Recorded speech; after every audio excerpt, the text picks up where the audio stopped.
And this conversation is especially important because tomorrow is International Day of Persons with Disabilities. And a local group is hoping to continue the conversation it started with a report released in the summer. Radical Inclusion is made up of 13 people with disabilities, and they released the report on the status of people living with disabilities in Alberta.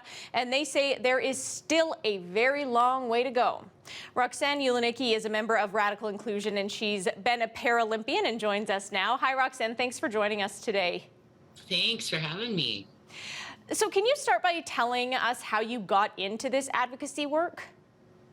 Sure. I mean, it sort of came out of necessity. I'm not sure often that people choose this, sort of line of work, but I had to retire from my job when I was 36 years old. So it's many years ago now. And when they offered me that day, I decided that I would use my pension as a paycheck and to continue advocating for people and working under conditions that I could manage. So yeah, that's when I started. So you're a Paralympian and you traveled to different parts of the world. That must have given you some interesting insight as to how Canada or even Alberta compares to other places in the world. What can you tell us about that? Yeah, it was eye-opening, and I saw many creative ways that people went about, creating accessibility, including when I was in Seoul, Korea. They had ramps instead of stairs for the fire escape in the apartment building that we were housed in, and that was fascinating to me, and I felt so much freedom in being able to come and go. So can you tell us a little bit about the report of the status of people living with disabilities? What recommendations are you proposing?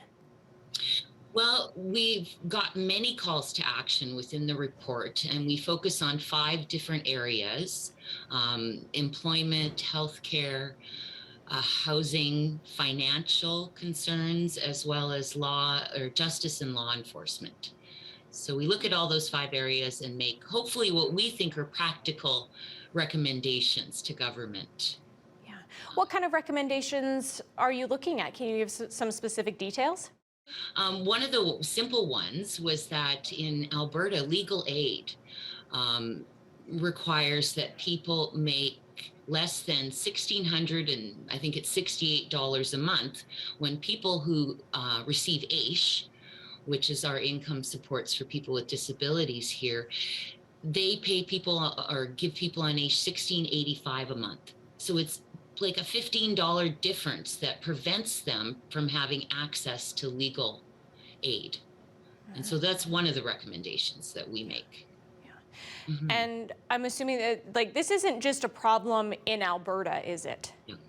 No, it's certainly, Canada was given a failing grade basically by the UN in 2019. We signed a convention in 2010 saying that we're committed. We signed a convention saying that we're committed to ensuring the rights of people with disabilities, and yet that is not what has happened at all. So yeah, it was kind of bittersweet in 2019 to hear that, no, we're not. We're not doing what we need to do. Still not there, yeah. No, well, not at all. Yeah. Thank you so much for your time and your insight today, Roxanne. I really appreciate it. You're welcome. Thanks for having me.